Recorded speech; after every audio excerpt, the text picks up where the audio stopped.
Haleluya. Shalom saudara-saudaraku yang dikasihi di dalam nama Tuhan Yesus Kristus. Senang bisa kembali berjumpa di dalam God's News Channel.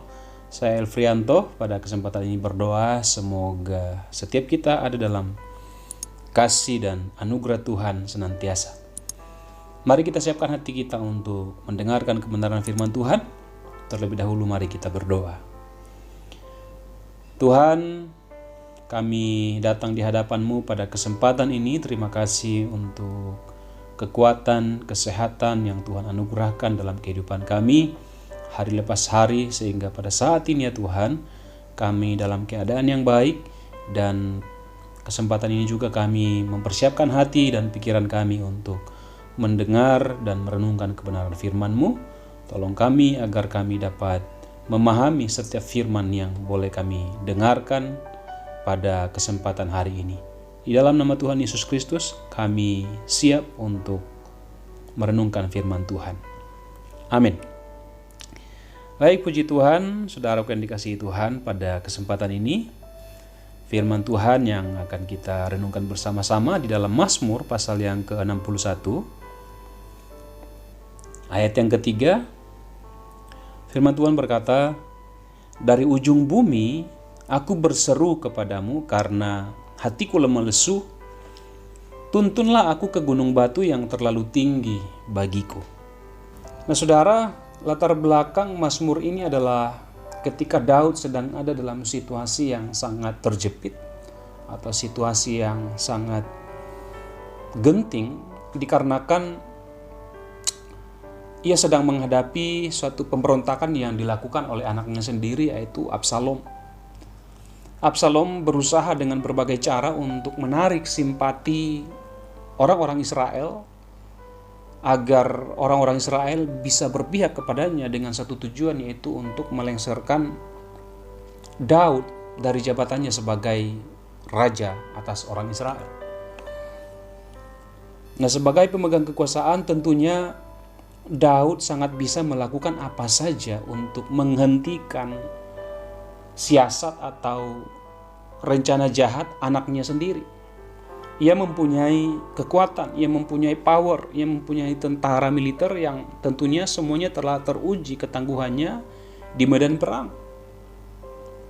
Daud bisa menghentikan rencana Absalom dalam waktu sekejap saja, seandainya ia mau. Namun hal itu ia tidak lakukan. Yang Daud perbuat adalah ia datang kepada Tuhan dengan kerendahan hati. Ia mengadukan setiap permasalahan kepadanya dan kemudian meminta perlindungan daripada Tuhan. Nah saudara, ini menunjukkan, mengajarkan kepada kita bahwa dalam segala perkara Daud belajar senantiasa untuk mengandalkan atau melibatkan Tuhan. Bukan mengandalkan kekuatan dan kemampuannya sendiri. Sekalipun ia punya pengalaman, sekalipun ia mempunyai perlengkapan perang, sekalipun ia mempunyai orang-orang yang setia di sekitarnya, tetapi Daud memilih untuk menyerahkan segala persoalannya kepada Tuhan dibanding ia menghadapi dengan kekuatannya sendiri. Daud tahu benar bahwa kepada siapa ia harus meminta pertolongan, dan satu-satunya tempat perlindungan yang aman hanya ada di dalam Tuhan.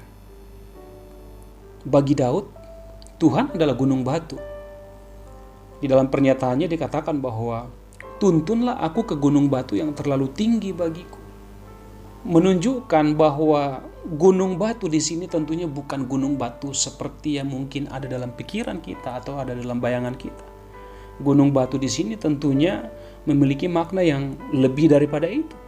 Gunung batu yang jauh lebih tinggi daripada apapun, sehingga dikatakan bahwa tidak mudah bagi saya untuk menjangkaunya. Tidak mudah bagi manusia untuk menjangkaunya. Daud menyadari bahwa dengan kekuatan dan kemampuannya sendiri, ia tidak akan mampu untuk mendaki ke gunung itu. Karena itu ia memohon agar Tuhan sendiri yang menuntunnya ke gunung itu, yang tidak lain merujuk kepada pribadi Tuhan itu sendiri, di mana Dia merasa bahwa di sanalah ia akan menemukan tempat perlindungan yang aman. Selain itu, Daud juga menyebut Tuhan sebagai menara yang kuat. Menara adalah bangunan yang tinggi. Menara adalah bagian daripada suatu bangunan yang lebih tinggi daripada bangunan induknya, yang berfungsi untuk mengawasi daerah sekitar. Di zaman dahulu, menara dibangun sebagai suatu benteng pertahanan kota. Ketika musuh menyerang, maka penduduk serta-merta akan berlari menyelamatkan diri ke suatu tempat yang aman atau kepada menara tersebut. Untuk apa? Untuk berlindung. Suatu kota yang tidak memiliki menara akan dengan sangat mudah untuk diduduki musuh. Kenapa? Karena menara adalah suatu tempat untuk suatu bangsa atau suatu kerajaan bisa melihat dengan jelas apakah ada musuh yang sedang menyerang, apakah sedang ada bahaya di sekitar kerajaan, di sekitar suatu bangsa pada saat itu, atau di sekitar kediaman orang-orang pada saat itu. Sehingga dari menara akan menentukan begitu banyak hal di dalam kehidupan manusia pada saat itu. Orang bisa mengukur kekuatan musuh. Dari menara kita bisa melihat strategi apa yang perlu kita siapkan untuk menghadapi musuh yang sedang mendekat pada saat itu. Dari menara juga kita bisa tahu kekuatan yang sedang menghampiri. Nah, oleh sebab itu firman Tuhan katakan di dalam Amsal pasal yang ke-18 ayat yang ke-10, dikatakan bahwa nama Tuhan adalah menara yang kuat.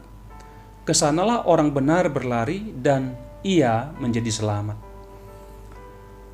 Sebagai orang percaya, maka kita seharusnya tahu benar bahwa kemana kita harus berlari ketika masalah, ketika persoalan datang. Dari Daud kita belajar bahwa sekalipun Daud memiliki kekuatan, memiliki power, memiliki orang-orang setia di dekatnya, tetapi Daud mengajarkan kita bahwa hanya Tuhan yang dapat memberikan perlindungan. Hanya Tuhan yang dapat memberikan rasa aman di dalam kehidupan kita. Hanya Tuhan satu-satunya pribadi yang tidak bisa terkalahkan di dalam kehidupan ini. Pengalaman-pengalaman masa lalu kita tidak akan bisa menjamin kita untuk tetap aman. Dan orang percaya harus menyadari, saudara dan saya harus menyadari bahwa hanya Tuhan yang benar-benar bisa menjamin keselamatan kita, baik untuk hidup saat ini maupun untuk hidup yang akan datang. Biarlah kiranya firman Tuhan pada saat ini meneguhkan kembali hati dan iman kita, bahwa di dalam masalah apapun yang sedang kita hadapi, kita memiliki Tuhan yang selalu siap untuk berperang bagi kita. Mari kita berdoa. Terima kasih Tuhan Yesus untuk firman-Mu yang boleh kami renungkan bersama-sama. Biarlah firman ini bukan hanya sebagai perenungan biasa bagi kami, tetapi biarlah firman ini benar-benar melekat dalam hati kami, karena firman-Mu yang akan senantiasa mengingatkan kami ketika kami ada dalam situasi yang sulit. Firman-Mu yang akan mengarahkan kami kemana kami harus pergi, yaitu kepada gunung batu, kepada batu karang yang teguh, yang sanggup memberikan pertolongan, perlindungan yang aman dari segala serangan musuh. Terima kasih Bapa, kami bersyukur untuk firman yang luar biasa pada hari ini. Di dalam nama Tuhan Yesus Kristus, kami berdoa dan bersyukur. Amin. Baik, kekasih Tuhan, demikianlah firman Tuhan pada kesempatan ini. Mari kita tetap memegang teguh firman Tuhan, supaya kita diselamatkan untuk hari ini dan untuk hari-hari yang akan datang. Sampai jumpa pada renungan hari mendatang. Tuhan Yesus memberkati kita semua dan Shalom.